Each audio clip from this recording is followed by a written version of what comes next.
Finally, the Tampa Bay Lightning win a game after that long 23-and-a-half-hour losing streak. Well, it's not really a streak, technically, when you lose true. one. That's true. Just think of how hard they had to live with that on that plane ride or bus ride back from Sunrise, Florida. Man, good thing I turned the TV on at the start of the game, because I'd have missed, I don't know, almost half the goals in the first 90 seconds. So tell me, you were telling me how this compares to, the quickest they have scored before. They've jumped all over Columbus, 2 goals in the first minute and a half or so. Yeah, so Mitchell Chafee scores 30 seconds in. And you're like, oh, right. Wow, great start. Yeah, man. Cooch gets a goal at minute 37 in. So in the first 97 seconds, crazy. Lightning are up 2-0. Just that is crazy. the fastest first 2 goals by any team in the NHL this season. This year. Yep. And for Lightning, it's got to be up there too, right? It is the 3rd fastest in Lightning history.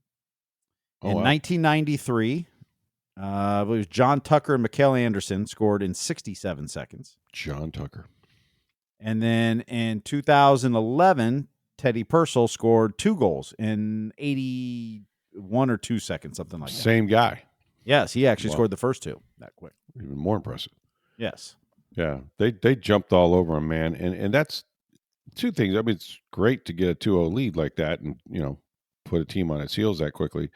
But then you got to go about the business of kind of locking it down for the next, 18, well, it would be like 58 minutes or whatever.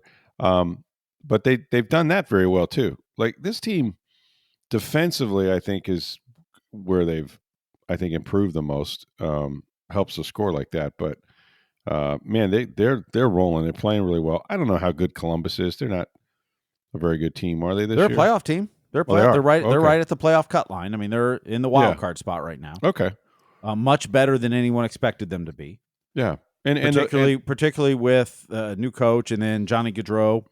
Gaudreau, passed away before the season. And, that was awful. They have been. I mean, Kirill Marchenko has been fantastic. Zach Werenski has taken another level, and he's one of the elite defenders. Yeah, in the NHL. Like, they have outperformed what anybody expected them to do this season. And if the playoffs started today, they're in the playoffs. Right. And they're a team that they can score. They're a mess defensively overall. But they can score. And they did that against the Lightning. So in the first game in Columbus, the Lightning led 3-0, lost 7-6 in overtime. That's right. Then the game in Amalie, and it was December. I think it was December. They were up 4-0, and then it became 4-3 in the third.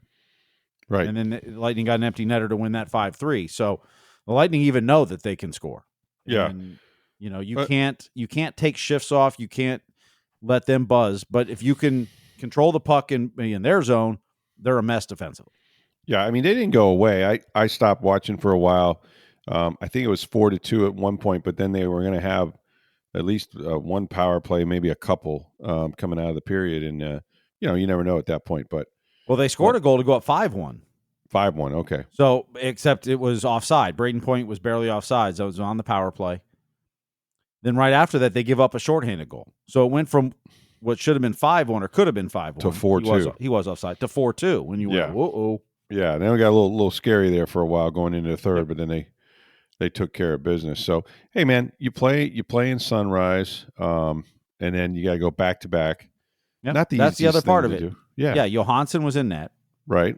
You played the night before while Columbus was already in Tampa. They were here, waiting for you. Mm-hmm. And then you play. So that's a good win against a playoff team. Right. And now you've pointed in what? 11 of your last 12 games. Incredible. And I was listening to John Cooper and talking about, having to play back to back and bouncing back the way they did from the loss. And of course, John's always like, wow. And so he was talking about how, he felt like they should have gotten a point in Miami because they played that well. And they did. They had their chances, So he was still sort of like, yeah, well, we probably, boy, it hurt not to get at least a point. But they shook that, and then they came back and no lack of focus and got it done. So now they were still trailing, I think, by about 4 points out of the Atlantic lead. They're 3 points behind both Toronto and Florida. Yeah, those two are tied now. Yeah. They have the same number of games as Toronto. They have a game in hand on Florida. Game in hand on Florida. I look.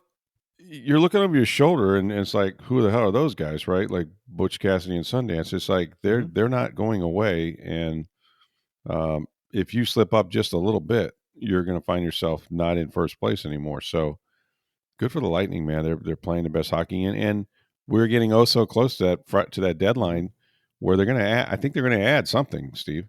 The trade deadline's Friday at 3 p.m. Yeah. You saw the Lightning on Tuesday put Cam Atkinson on waivers. I did, yeah. And they also signed Logan Brown to an NHL contract, put him on waivers to reassign him back to Syracuse. Mm-hmm.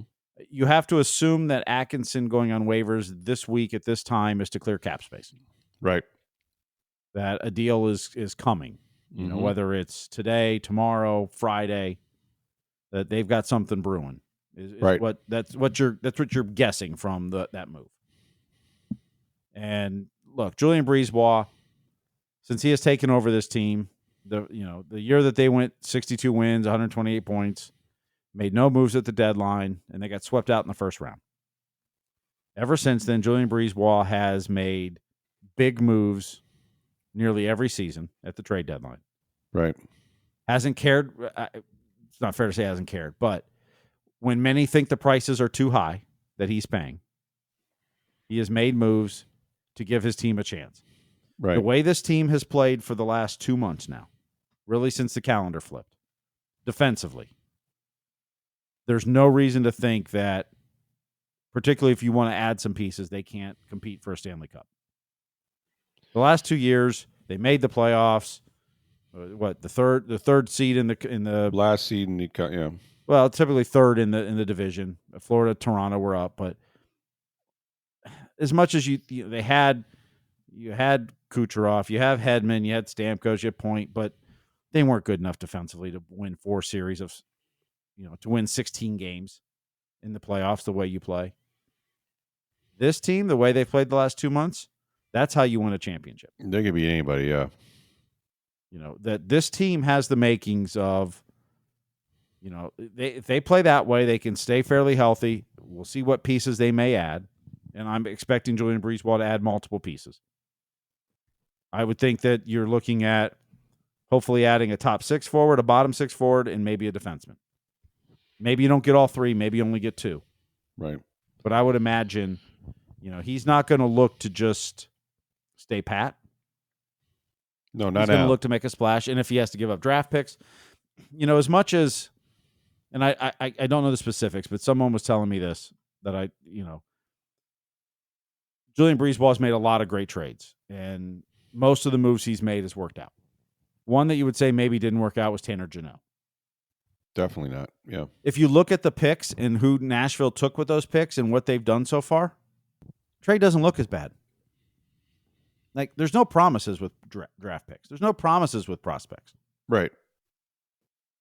And not to say that if the Lightning had kept those picks, who knows who they would have drafted instead. It's easy to look back and just go, oh, it didn't work or it worked. But, Julien BriseBois has got a core that can win a title, and he's going to do everything he can to supplement that. Yeah.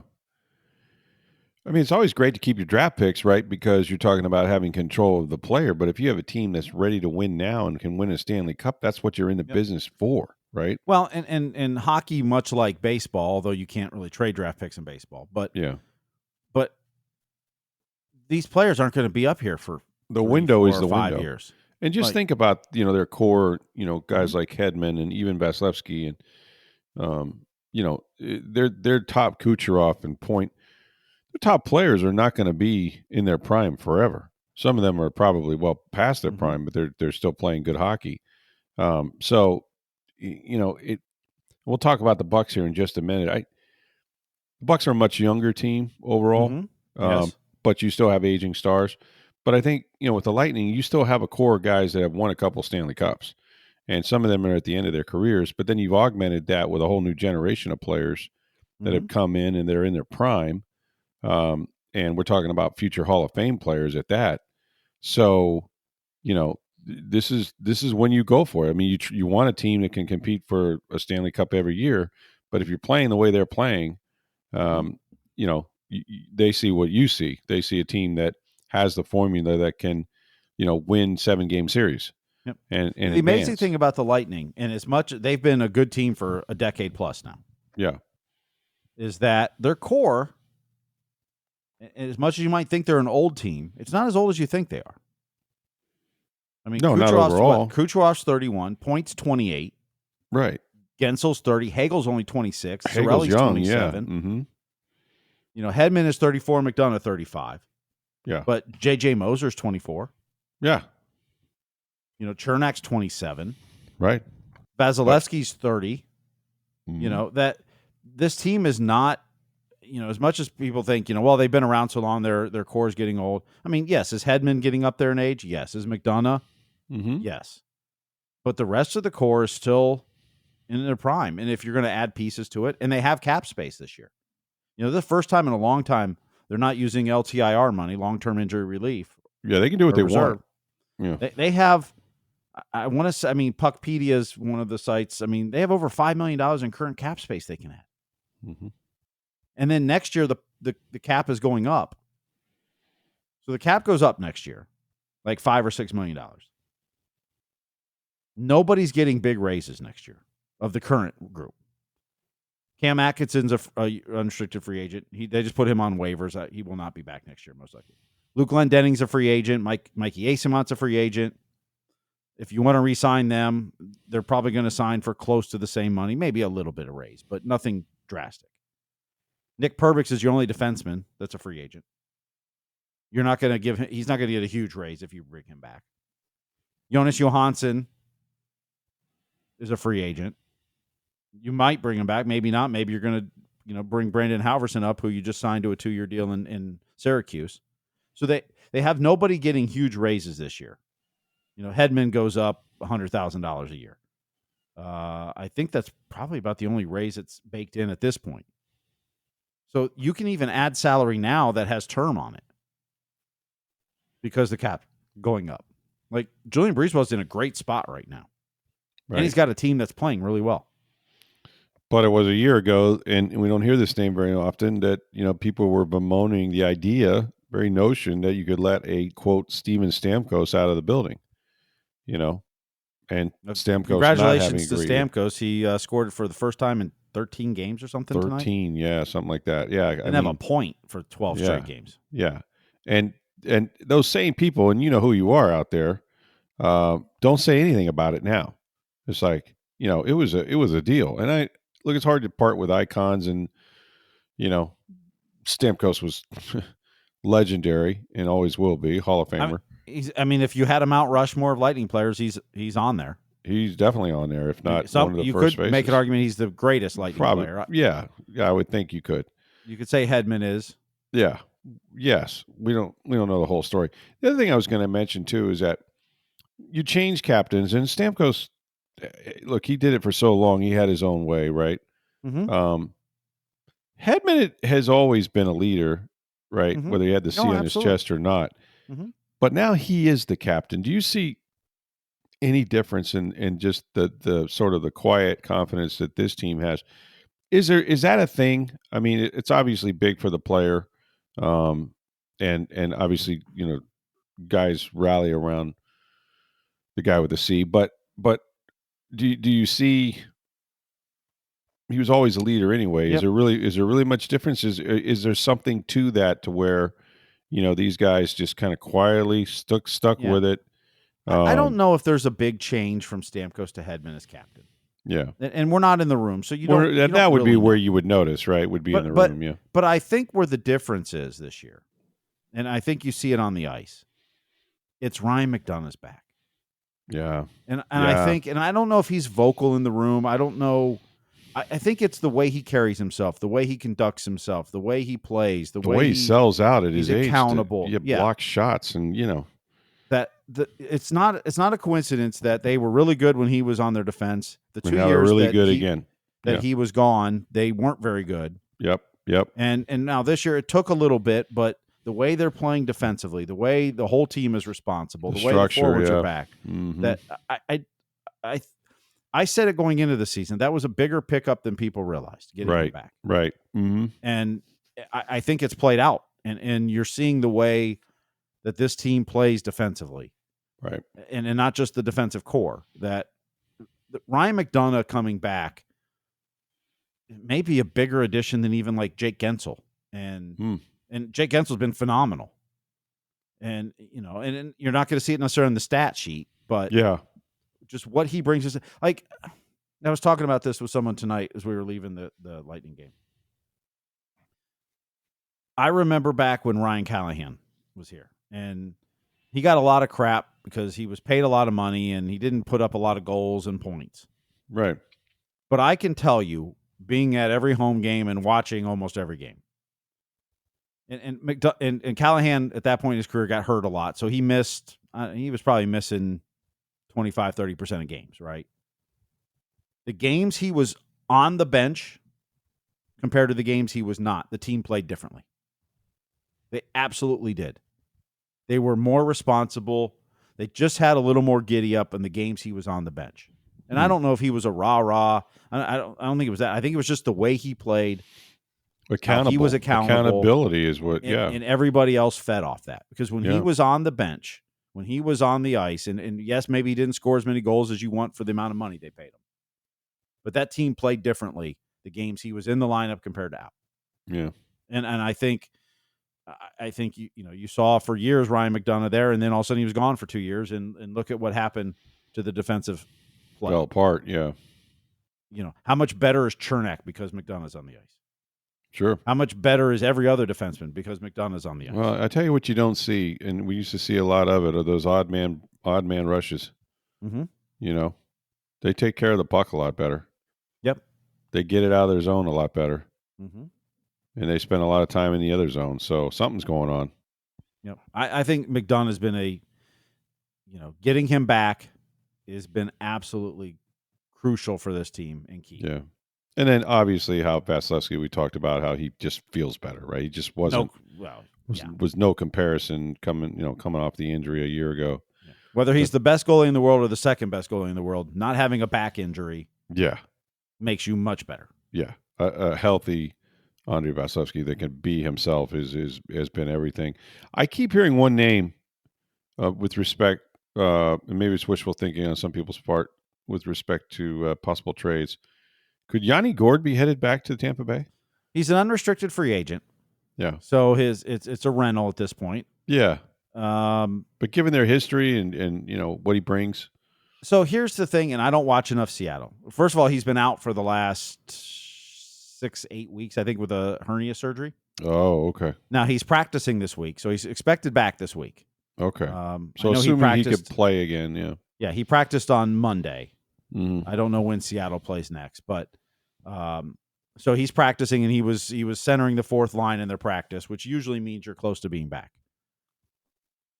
If you're not already back. Is it possible? Sure. What I don't know, and where would he fit? It's not so much where he fit, because the question is he the same Yanni Gourde, or what is Yanni Gourde right now? Yeah. Like, we remember him from 4 or 5 years ago winning cups and centering that Gourde, Gaudreau, Coleman line, and what a pest he was, and whatever. Now that he's 4 years older than that, and, can he do those things? And he's been hurt some. How good is he right now? Mm-hmm. I think if they think he's a piece that could help this team, I think they absolutely would go for it. And I think, depending on what Seattle thinks of Yanni and that, like, Yanni, I think, would love to come back to Tampa. Sure. And if he doesn't have a contract for next season, it makes sense. Right. And so if Seattle wants to, do a solid, is trade him to Tampa over somebody else, assuming the deals are, comparable or whatever. Comparable, yeah. If they're willing to part with him, I think it's a possibility. But what I don't know, and I don't watch enough Kraken hockey, and like I said, he's been out for the last. How is he playing? Weeks, yeah, is he an upgrade to anyone on this roster? Right. I mean, if you're adding Yanni Gourde, you're taking away Mitchell Chaffee, you're taking away Gage Gonsalves, you're taking away Mikey Asimont. Yeah. You know, Asimon kind of took on that role that he used to do, a little bit, yeah. But so is Yanni Gourde at this stage an upgrade over those guys? Right. Now, one thing he does have is a lot of playoff experience. Yep. And so that's part of it too. But is his play capable of that? I don't know that because I just don't watch enough. Well, it'd be wildly popular among the fans. I know that. No question about that. That's for sure. Yeah. Nah, and that was a guy that the Lightning didn't want to lose, but in the expansion draft, you had to make someone available. Yep. Yeah. Mm-hmm. Yeah, and like I said, I think Icymon's kind of taken that getting under your skin role a little bit. Yeah. That he used to honestly, so when Yanni left, the reason that Yanni was picked in the expansion draft is because they chose to protect Ryan McDonough. That's right. Interesting. So they kept. You had a chance. You could keep. I forget the exact numbers, but it was like you had to put 2 or 3 players up, like 3 forwards and 3 defensemen, or 7 skaters total, or something like that. I forget what it was, but they chose to basically protect Ryan McDonough, and then they eventually traded him. But right. And the only reason they traded McDonough was basically because of COVID and then the flat cap for years. Like his contract is at $6.8 million, $6.7 million, something like that. And if the cap had gone up every year after that, like those deals look like steals if the cap keeps going up. COVID really kind of threw these guys because they weren't able to increase the cap. Yeah. Yeah. So then when these guys are in these contracts and you sign the contracts going, well, in 3 years from now, that $6.7 million or $8 million is going to look like less because the cap will be $10 million higher. Right. So it's not as big of a percentage, and you go, oh, that'd be great. For instance, now the cap, and they know the cap's going up $5-6 million this year. It's going up another 5-6 after that, and then another 5-6 the year after that. Like they've already agreed the cap is going up significantly for the next 3 years. Yeah. So they're talking about the Lightning's biggest contract annually. The cash may be different, but the average annual value, which is what the cap is based on for hockey, their biggest contract, and there's a couple players, is $9.5 million a year. Kuch is there, Vazzy's there. They're talking about like Mikko Rantanen is going to be a free agent at the end of this year. They're talking he's going to get $14 million a year because the cap's going up. That's what happens, man. And the Lightning have their core locked in for long term at no more than 9.5 apiece. Yeah, they look like bargains now. Brendan Hagel's contract is a steal at this point. Right. Brandon Hagel is making $6.5 million a year. Wow. And as the cap keeps going up, and he signed through 2032, as the cap keeps going up, that 6.5 is going to look like a bargain. Yeah, when he scores his 50 goals a year, yeah. He does. Yeah.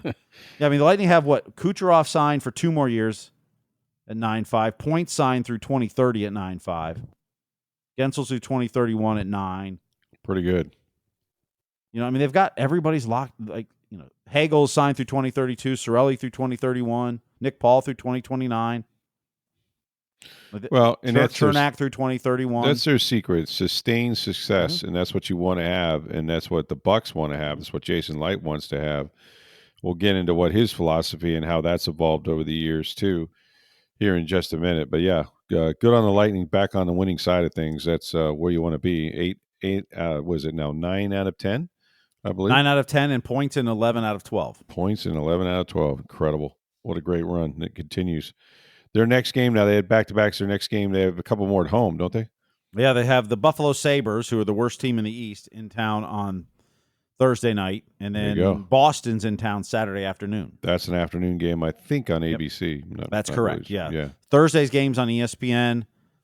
Right. Saturday's on ABC, and then next Tuesday at Carolina's on ESPN Plus. So 3 straight games not on FanDuel. Starting to notice, national TV starting to come around. You're doing something right when that happens. So that'll be fun to see the boys in Tampa Bay on national TV. Want to talk about the Bucs and free agency just around the corner, man. Any minute, by the time you hear this, you might have some news with respect to Chris Godwin or some others. But first, want to make sure you guys get down to International Plaza Mall and see our folks at Breitling Boutique. We've talked about it. They're one of our great sponsors. And I don't know if you're into watches. Like, it got to be later in my life that I really appreciated a great watch and, of course, could afford one. But you want to check it out because they have some of the greatest collection of these chronomat watches, the Navitimers. These are men's and women's watches too, but for the men's side of things, they've been doing this thing celebrating the NFL's 104th year anniversary now for a while, where they have all 32 teams. It's a limited edition, so whatever is left is left. But these are team watches, chronomat watches with the team colors as the face, and then of course the logo inside. They're absolutely stunningly beautiful. Go on our website, you can probably see a picture of the one for the Tampa Bay Buccaneers. But maybe you root for another team, or you just love the watch. You're going to go in there. You're going to have great customer service. It's really second to none. It's a beautiful building. Go in there, spend some time. They'll pour you a drink. You can learn about the watches, learn about the history of Breitling. It's pretty fascinating, and they're used to serving some high end customers. We're talking about you know National Football League players. You're likely to see a Buccaneer or two in there. So it's just a great shopping experience, and you're going to find a watch for yourself, or maybe for your wife or your girlfriend. The great sports watches that they have are both durable and beautiful, all kinds of different colored wristbands, and she's going to love it too. So, look, if you screwed up Valentine's Day, that was about a month or so ago, chance for redemption. Go see our friends at Breitling Boutique, International Plaza Mall, center of the mall, upstairs. And they're going to take care of you. Make sure you tell them that you heard about it on Sports Day Tampa Bay. All right, we were going to get into the Bucs here just a little bit, and I really do expect. I don't know. I'm kind of on edge because the new league year starts March 12th, but there's the legal tampering period on the 10th, and that's when teams can reach agreements, just can't announce them or actually execute the signing of those agreements.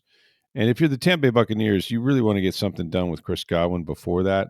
I tend to think they probably will, but it's a difficult contract, and now, he's one of the top free agents out there, certainly at the wide receiver position. Although now Devontae Adams is added to the mix, and so he'll have a little bit of company there. But Adams is likely to go wherever Aaron Rodgers goes, I would imagine. But Godwin is somebody that I think is a priority among their own free agents anyway. There'll be others. I could see them making an offer for an Anthony Nelson to come back, that sort of thing. But he's the primary guy. Overall, though, and I think they will be active in free agency. But just taking a look at it, and we got a chance to talk to Jason Licht about this at the combine. He's at this stage of his life, he's not a big free agent guy. Now, that's not to say that they're not going to want to add a player or two, and they certainly do. And it'll be, you would think, on defense in particular, perhaps a wide receiver, but depending on what happens to Godwin. But I think defense is going to be the main, focus, whether it's the draft or free agency. But when you look at this team, and Jason said this, he believes that right now they're kind of in that what he calls the sweet spot, where they've got a handful of really good veterans and older guys like Mike Evans, like if they get him back, Chris Godwin is going to be 29. Levante, if he were to come back, say at age 35, and then he said, the rest of our team is pretty young, but it's ascending, and they feel like they can continue to grow for a long time, much like we talked about with the Lightning a little bit, and they just have to kind of do it the right way. And I think that it's clear that they want to add defensive talent, but you got to be careful, about what you spend and who you spend it on, because free agency is, the bust rate is almost what it is in the first round of the draft, and he wants to continue to build, as every team does, through the draft. But if you make, too many splash plays for free agents, and you start giving up future draft picks, and you start eating away cap room, like they did when Tom Brady was here, pretty soon you can't keep your own players, as they come up for free agency. And think about the guys, we've seen them do, Baker and Mike and Tristan Wirfs and Antoine Winfield Jr. But you've got other players, whether it's a Zion McCallum or any number of their younger guys in a few years that are going to be up, Kalijah Cansey, after 2 or 3 years, you're going to want to re-sign, maybe even a Yaya Diaby, right? But they're fortunate right now that these guys are so young that they're not spending a whole lot on free agency, and I think some of that is budgetary. I mean, they spent a lot of money in the Brady years. At one point, they were $80 million over the salary cap, and it's taken Mike Greenberg and some others to get it down. Just 2 players on their roster right now, if you don't count David, who's a free agent, is 30 and older. You're talking about Mike Evans and Vita Vea, who's just 30. So everybody else, is in essence young players or cheap labor, and in that respect, they've done a nice job. And all you need to know is about the draft is that 21 of their last 23 players that they selected are on this football team. That's an incredible retention rate. That doesn't mean they're all great players, not all pros, but just to have 21 out of your 23 players make your team. And think about the Luke Gedekes, and he's going to be up for a deal pretty soon too. Otten, I mentioned, Zion McCallum, Cansey, Cody Mauk, Diaby, Graham Barton, who's such a young player, right? Was a rookie last year. Bucky Irving. That draft class last year, as Jason Licht told us, he goes, if I'm sitting on a beach, 10, 12 years from now and thinking about that draft class, it's going to put a smile on my face because they did really sort of knock it out of the park. And, now some they've missed on, obviously, the Joe Tryon, Shawinkas, and that's why they're in the position they are now, kind of looking for an outside pass rusher. But